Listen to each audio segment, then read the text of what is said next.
All right, well, welcome everyone, and thank you for joining us for today's webinar. I'm Dan Thompson, and I'm your host for today's webinar. That's me there. Before today's presentation, I just have a few logistics to knock out. So first and foremost, this is the question we get the most often. Today's presentation is being recorded. It will be distributed to attendees after the event. Secondly, there are a few Zoom features we'll be using today, and I just would like to, and we'd love your participation. So I'm going to point out the features we're using. The Q&A feature, which is to the far left there, that's for any questions you may have for our presenter, Austin, today. I'll share them at the end of the presentation, unless you ask a really topical one. Austin has been great in giving me permission to interrupt him to make sure we get those at the right time. We'll make sure, again, we save time at the end, though, for all Q&A.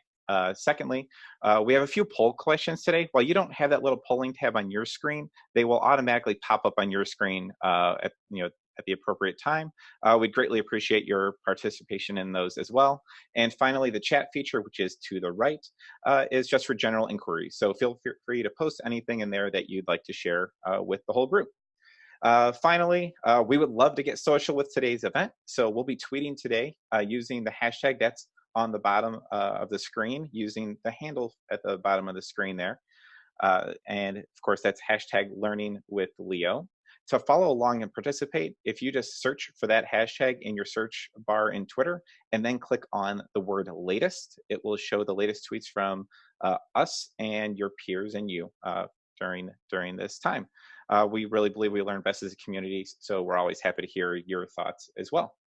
So that's already enough from me, so I'm happy to get to the main event, which is Rebooting the Flipped Classroom, Best Practice Tips for Student Success in Traditional and Virtual Environments, presented by Austin Rutledge.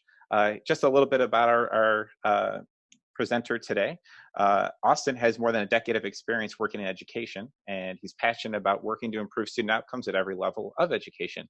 He's taught at every level from middle school to university courses, and spent the last 4 years working alongside faculty in every possible setting, and that includes primary grade classrooms, even to med school labs, in an effort to increase student engagement, like the flipped classroom, and improve retention. While much of Austin's expertise lies in technology integration, his focus is on finding the right pedagogical approach, regardless of the role technology may play. So with that, it's my pleasure to turn things over to our presenter today, Austin Rutledge. Thanks, Dan. I really appreciate that. And you mentioned that last part about technology and the role technology plays. While yes, I love technology and how it can help facilitate student learning, it is important to always recognize that it's not about the technology first. It's really about the student learning. So we want to find the right tools, whether they're a tech tool or not. So always keep that in mind, especially as we talk about the flipped classroom. Today, we are really focusing on both flipped and virtual courses, so online classes as well as seated classes. And we'll talk about how we can even think about flipping those online classes as well. And so we'll be looking at some different ways and methods for doing that. And so yeah, let's get moving. Real quick, I always do like to get to know the audience. So I think Dan's going to throw up a poll. What's the weather like where you are? Here in Tulsa, it's actually sunny today. It was cloudy this morning, but it is not snowing anymore. It was snowing yesterday, but it is still pretty cold. So just curious to know what it's like where you are, and kind of get a pulse on our audience.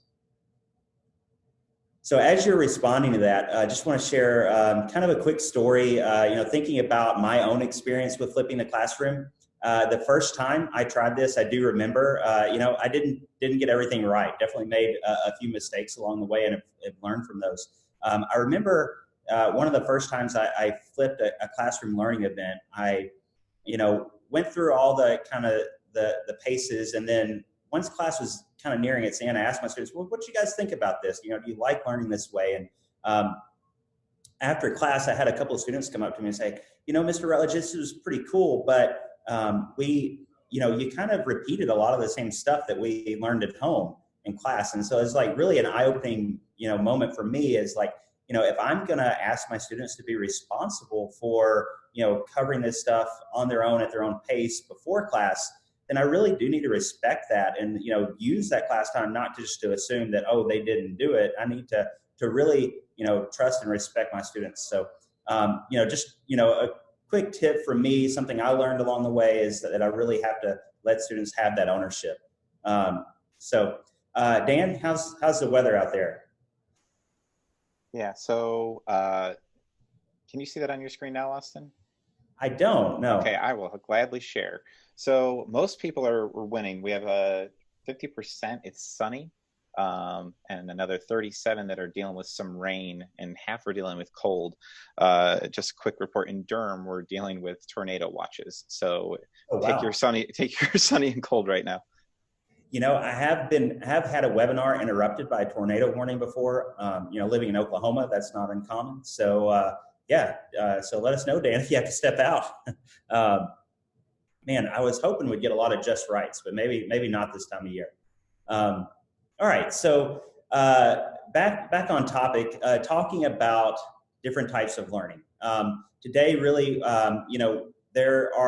you can kind of fit learning into three kind of general categories: traditional, seated classrooms, like you see in the image here. And that's probably what a lot of us are used to, what a lot of us encountered when we were in our own courses back when we were still the learner.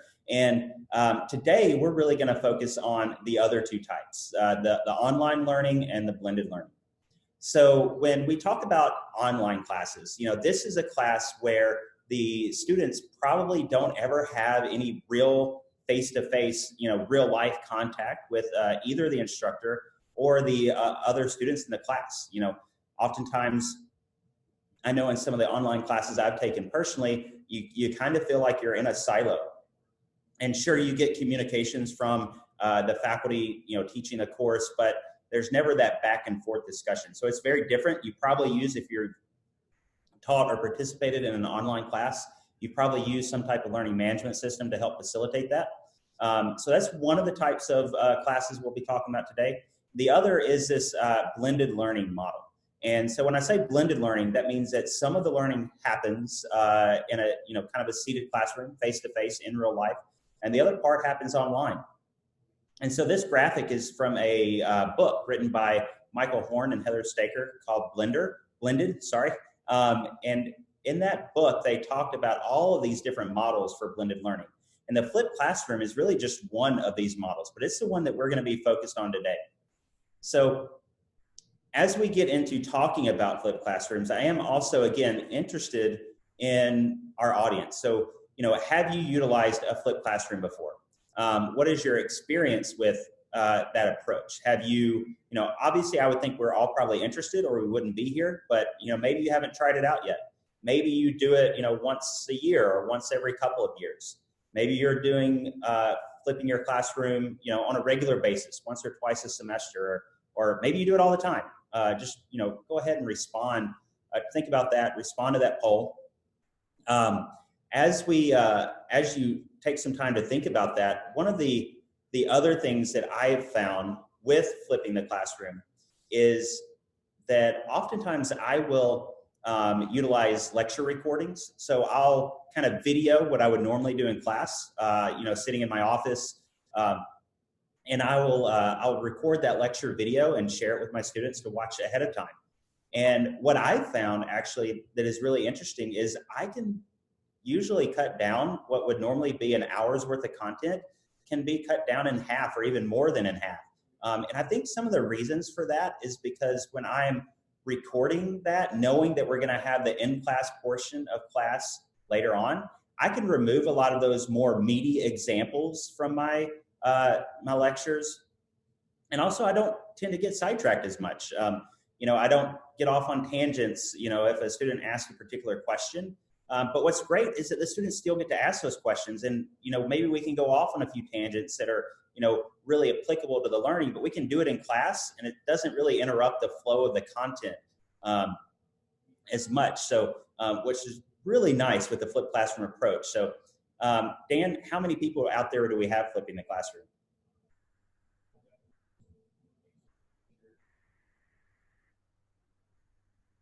So 43% of our group today has actually flipped the classroom somewhat regularly. We've just a few folks, 14% that frequently do it, also 14 that do it on rare occasions, and about 30% that don't currently do it but are interested. 0% do it all the time. Okay, cool. So we definitely have some people out there flipping, and we have some people here that I hope are, interested in learning more, maybe get some advice, some tips on how they could flip the classroom where they are. So let's talk more about this flipped classroom approach and really dig into what it is. I've given you a few examples, but let's talk more concretely about the flipped classroom. So the traditional approach, which I've mentioned already, is what you see here in this top of this diagram. And that's where students are introduced to a concept, in a particular, maybe a large group setting. It could be a lecture hall. It could be just a typical classroom. But the first time that they encounter that content, they're in a kind of a group setting. But it's maybe not a collaborative group setting because they're counting on the instructor to give them all of that content, right? Then they go home, and then that's the time where they have the ability to apply that knowledge. Maybe they're working through some problem sets or reading through some case studies, things like that. So that's kind of the traditional approach. With the flipped classroom approach, we kind of turn that on its head a little bit.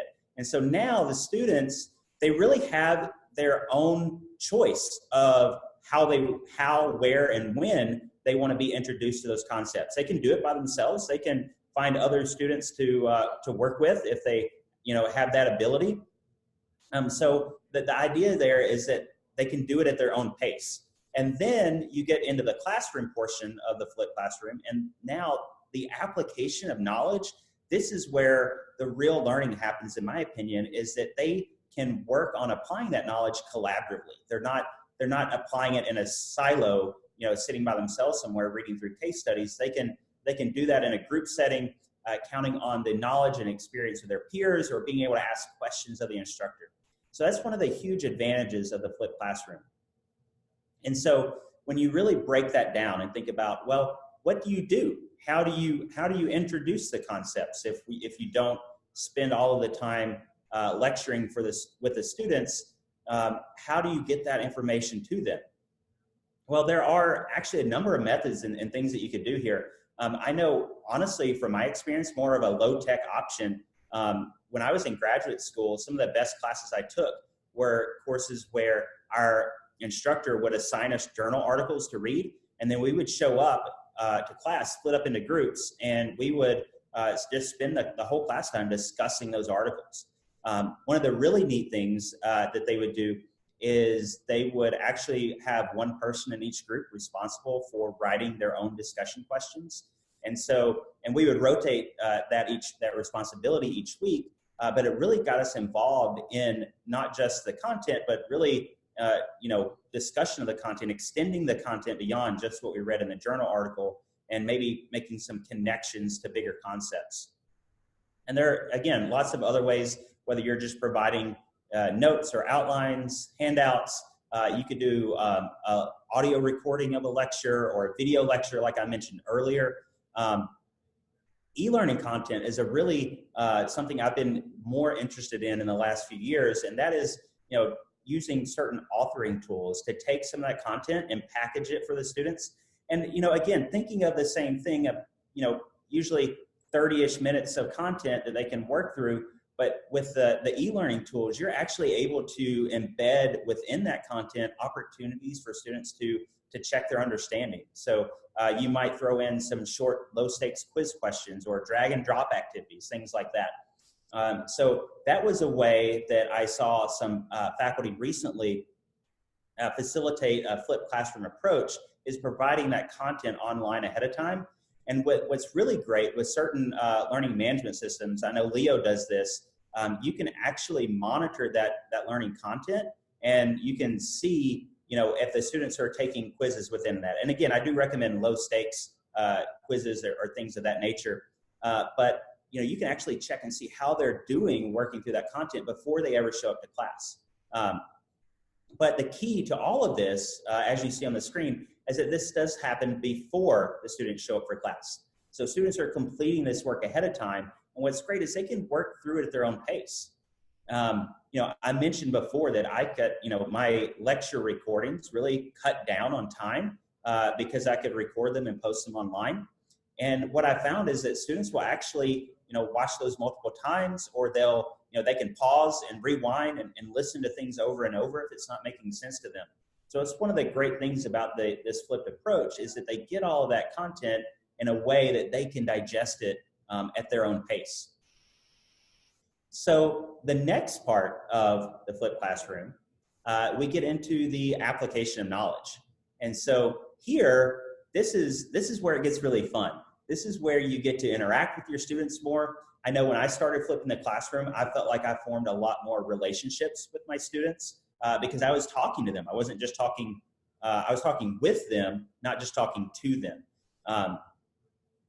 So the application of knowledge is a big part of the flipped classroom. And that's what happens in the seated portion of a blended classroom. And we're going to talk a little bit about flipped online classrooms in a minute, but just to understand this flipped model, what do you do during that time? Well, team-based learning is really fun, and I've seen students get really engaged with the team-based learning activities, especially when they're working together in groups. Problem-based learning is, a way to kind of extend that even further. And so you might have, really in-depth problems that students work through on more than one occasion, and they go home and they learn more. In that, individual environment, they come back and work again on the same problem within that group environment. So problem-based learning is really fun. But you can even, condense that down, and maybe they don't have the big problems like they might have with PBL, but they might, have short problems that they can work through within, a single setting. So that's a way that students can work through a single problem set within a particular hour or a particular session. So that's really fun too. I mentioned the discussion. That was one of the ways that I participated in flipped learning in my own education, and I found that really, really helpful to have those discussions and kind of like a Socratic seminar, if you will. Another thing that I've seen other schools do is they will actually present the content ahead of time, through a lecture recording or something like that, and they'll spend all the class time taking a particular case. You see this especially a lot in the health sciences, where they will take a case presentation and they will use all of that content students studied ahead of time, and they'll apply it to that case and talk about why this case happened the way it did. And they'll obviously that there's opportunities there for discussion within class in regards to that, and even involving the students and having the students participate and present the cases themselves, I think is a great way to think about flipping the classroom. One, I think, important tip that I would encourage you to take note of is that when you're flipping the classroom, that in-portion part of class really does need to have opportunities for students to formatively assess themselves and for you to formatively assess them as well, so that, as faculty, you know how they're doing. And again, I would also encourage you to include some time for student reflection. So this kind of gets into that those metacognitive strategies you maybe have heard about recently in the med ed world. Specifically, I've seen metacognition mentioned quite a bit. So that's a helpful tip. I would encourage you, because that is really the in-class portion of the flipped classroom, is where they're going to recognize, hey, I understand this material, I'm really getting this. So I would really encourage you to think about including those. And again, with formative assessments, one of the keys for me when doing formative assessment of any kind is that, one, it's low stakes. So the students aren't stressed out or nervous or anxious about participating. And then it's a way for them to assess themselves, so they can recognize, do I get this information? It's also a way for the faculty to recognize, are the students understanding, and really kind of maybe redirect a little bit, provide further examples of things that they need to when they are covering or reviewing some of the material. And again, I think that student self-assessment is really critical. So that's, again, why the low stakes to me is an important component of formative assessment.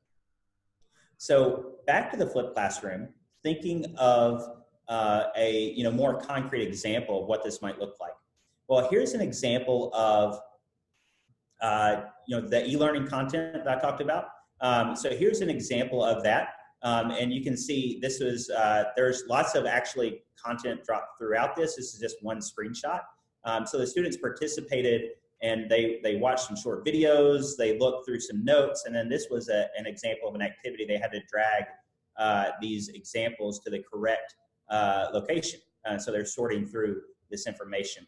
And then when they get into the classroom, this is where the students are in groups and they're working through the content together.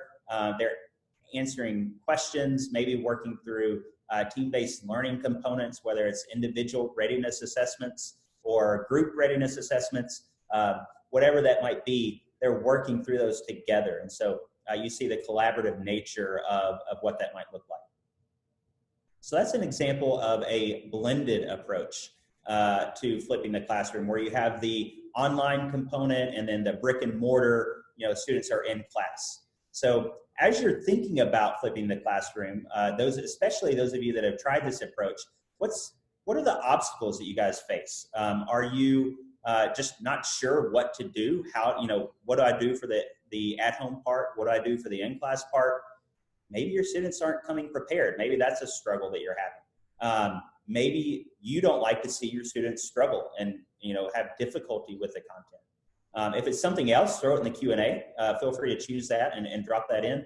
And obviously, if you haven't tried it yet, that's fine. So, in thinking about this, as you guys think through this, I know for me personally, one of the successes I had with flipped learning is in a history course I was teaching one time. I decided, to kind of try something a little bit different, and I took one of the more difficult concepts. One of the areas in which my students really struggled typically on the final end of the year exam.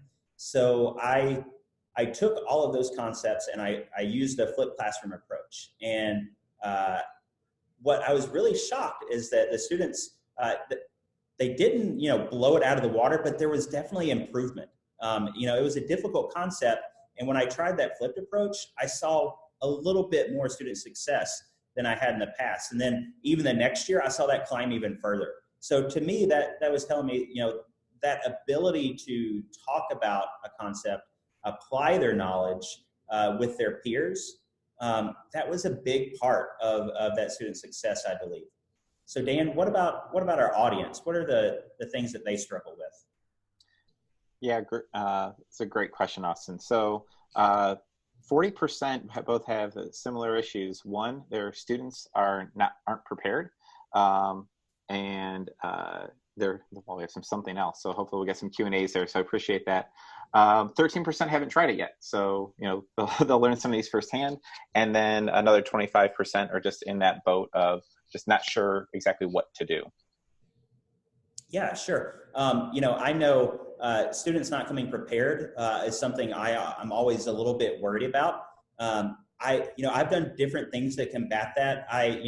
Sending reminders and kind of over communicating with your students as to what is expected and when definitely makes a big difference. And then, as you try this, as students maybe get used to a new model, they'll probably kind of change. They have to change their habits as well. So recognizing that, maybe being a little bit empathetic of the students' course load, and maybe even providing them a little bit of extra time outside of class to prepare. There's multiple ways we can talk about that. And again, if you have more questions about that, drop that in the Q&A, and we're happy to discuss that when we get to the end of the webinar today. All right. So let's talk now about flipping the online classroom. So we're going to shift gears a little bit, and now we're not talking about a brick and mortar, seated environment that we're flipping. We're talking about those virtual courses, and you're seeing these more and more. I know there's so many different platforms out there on the web these days where you can go and learn pretty much anything, and even a lot of universities are getting into the online classroom, or what I think they call it MOOCs, M-O-O-C. Multiple open online courses. So it's a growing trend. And so with the online approach, you're going to see this a little bit differently. So the traditional online approach, you see where the students are introduced to the concepts kind of on their own. They don't really even have peers around them. Even if it is a similar way that they're getting the content, they don't have anybody around them to even look at or ask questions of. And then the application of knowledge, again, is still kind of in that same boat. There's not a lot of peer interaction. So the flipped classroom, the flipped online classroom, is again taking this approach of using this time to have students interact with their peers and interact with the instructor a little bit more. And so we'll talk about some strategies for doing that. First of all, for introducing students to the concept, nothing is really much different here than you might have seen with a brick and mortar blended flipped classroom. You still have, because it's all happening online, and so you still have the opportunity to assign reading and text and things like that. And then you could do those same lectures or audio recordings as well. I would encourage you to think about, whether you're flipping an online classroom or blended classroom, you can still use a lot of the same content. The difference for an online approach really happens in that second portion of the flipped classroom. And so that's where you can take some of those things we did before, and you can still utilize that approach, but you really have to consider, is this going to happen at a specific time, or is it going to happen asynchronously? So are all the students going to be online together at the same time, along with the instructor? Or is there learning, this application of knowledge, is it going to happen in an asynchronous environment where one person might be online today and a few others tomorrow? How is that going to look? So in thinking about that, we really need to consider the role that technology is going to play. And again, like I said earlier, I'm a big fan of integrating technology into education. I think it can really enhance the things that we can do with and for our students. But we need to, again, always make sure that we're using the right tool for the right reasons, and not just using technology for technology's sake. So when you're thinking about that, how are you going to do synchronous online learning? So for example, if you want your students to have those discussions of a journal article or discussing the lecture recording that you posted online, how are you going to do that? Well, fortunately, there are a lot of video conferencing systems out there today that have the opportunity for you to create what many of them call breakout rooms. And so I was talking to a colleague of mine recently, and she was explaining how in one of her graduate courses, they utilize these breakout rooms all the time. And so I was thinking, oh, that's great. People are already doing these types of things. So, the idea here is that you could have students join a video conference, much like you guys are all doing today, and you can split those participants out into multiple breakout rooms. And so they can then communicate with each other. They could all turn on their own video and their own microphone and talk and discuss the content. And then you could bring them back into the kind of the main room and debrief. And what's really nice is I've actually seen where the instructor can hop around from one breakout room to another. Students even have the ability, and some that I've seen, I think Zoom does this. By the way, I believe the free version of Zoom even allows this, is that students in those breakout rooms can raise their hands, they can hit a button, and the instructor will see, oh, there's a group that's asking a question. And so the instructor can hop into that breakout room and discuss that with the students and then hop back to another one if they need to. So some really cool stuff that you can do with breakout rooms, but you don't have to rely on that. You could also rely on online chat and messaging apps, things like Slack or Google Hangouts, or there's lots of other online tools and ways that students and faculty can communicate with each other. And then as well as using some of these collaborative authoring apps that are out there. So, I'm thinking of some of the Office tools that you might see in things like Office 365 or Google Apps for Education, or sorry, G Suite for Education.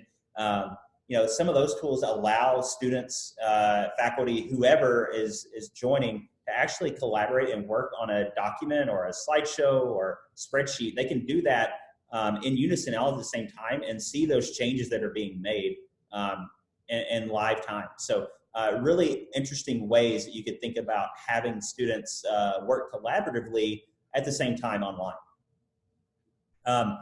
When it comes to asynchronous online learning, there are also, you could utilize some of those same tools as far as those messaging apps.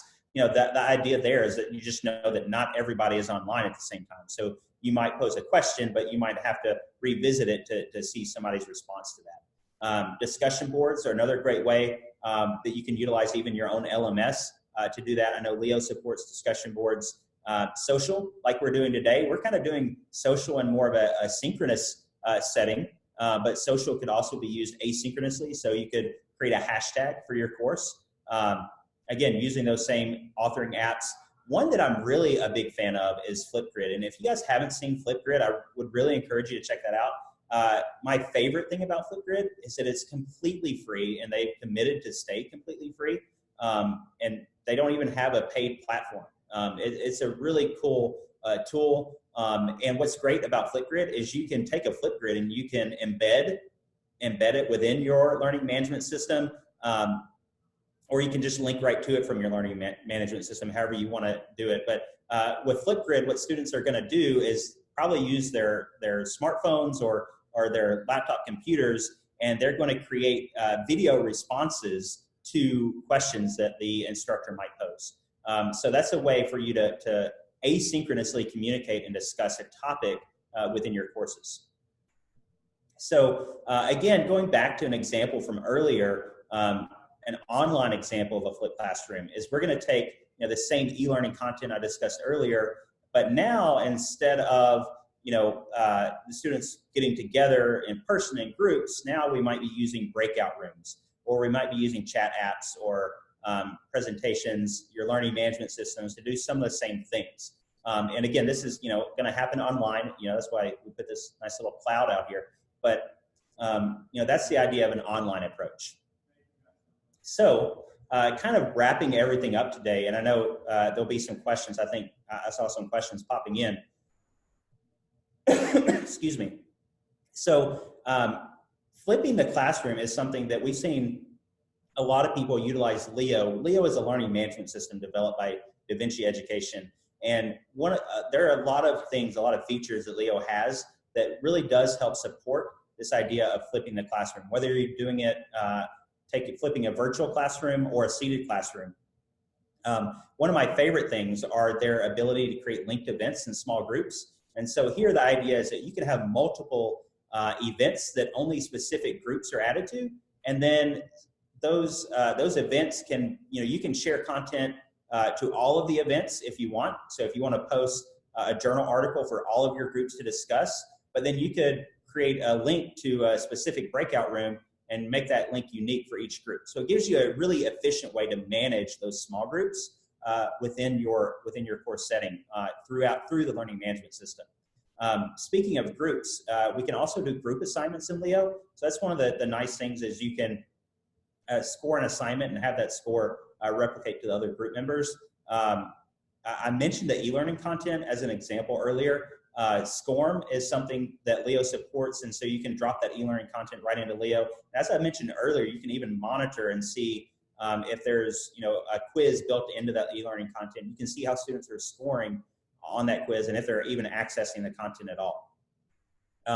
Leo also has LTI integration for other learning tools, discussion boards we mentioned earlier. And for those of you who may not be familiar with TBL, team-based learning, oftentimes people will use scratch cards. And so the idea here is that you're not just answering a quiz question and you get it right or wrong. You answer a question, and then if you get it wrong, you're alerted, well, this answer isn't correct, but you can guess again or choose again. And so then you can choose your next one and scratch off to see if you've got it correct. And so Leo supports digital scratch cards for use in a team-based learning environment. And then even just whether you're embedding content like Flipgrid or linking out to other tools, Leo supports that as well. So Leo's a very awesome platform, really specifically designed to help support learning strategies like flipping the classroom. So that kind of wraps up a lot of the things that I had prepared to talk about today. I know that you guys had some questions, and I think Dan was going to try to drop in this slideshow for you guys by the end of the webinar today, or if not, we'll definitely get that out to you to all those of you who registered for the webinar, so you have access to these slides. And then that's really kind of all we have for today, but I definitely want to hear your questions if you guys have any, and we're happy to discuss those. Dan? Yeah, absolutely. Thanks, Austin, for such a great presentation. We all appreciate it, and I know I've been taking notes feverishly here. I appreciate it. Yeah, we do have a number of questions we're going to get to at this time. It's not too late to get questions in if you still have some for Austin. Again, if you could throw them in the Q&A at the in your little Zoom toolbar. So, first question, going back to the pre-work you talked about, Austin. What app or software do you use for quizzes or to track that they are doing pre-work, the before the class work that you spoke of?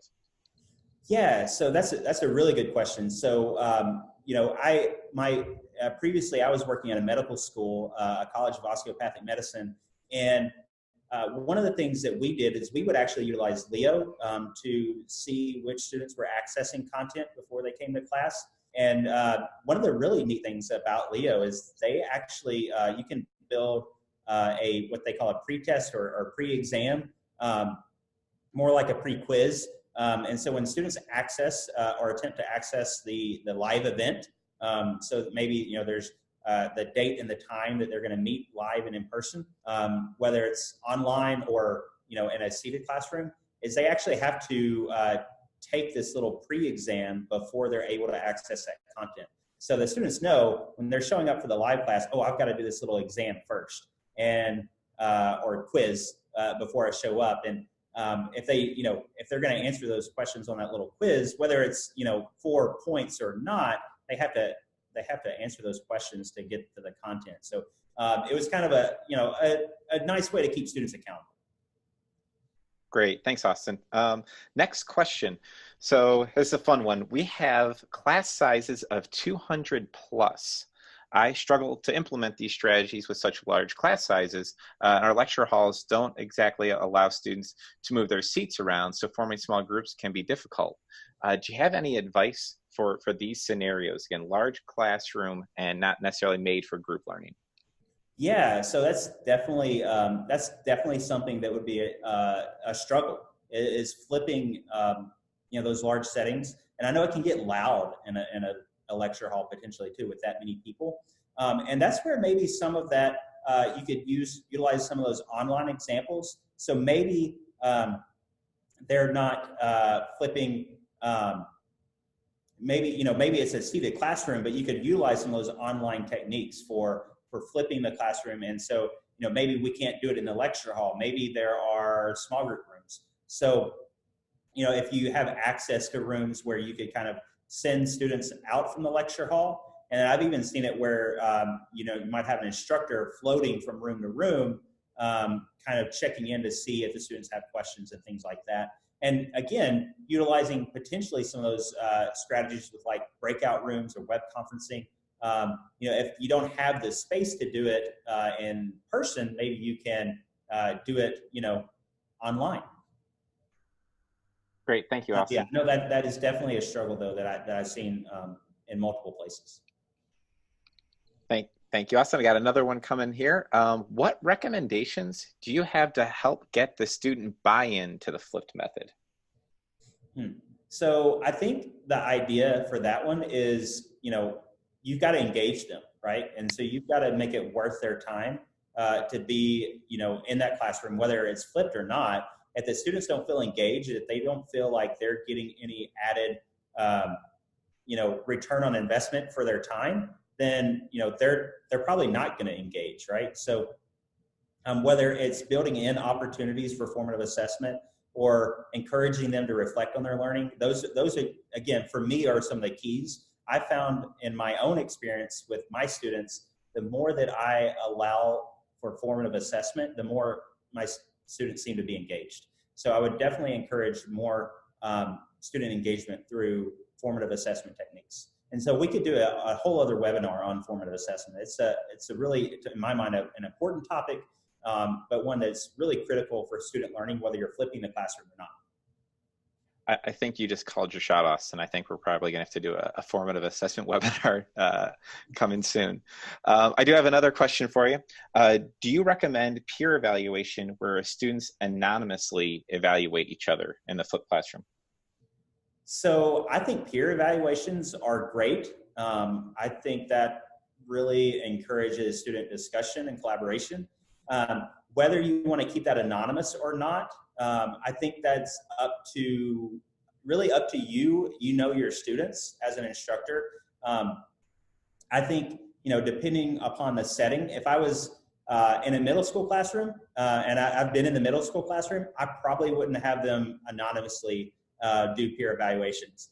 But in a professional environment, so back in my experience with the medical school, I think you could try that approach, because at that point in their educational career, they're in a professional setting, and they should be able to handle that type of environment. But I think maybe that anonymous peer evaluation would also allow for more true and honest feedback.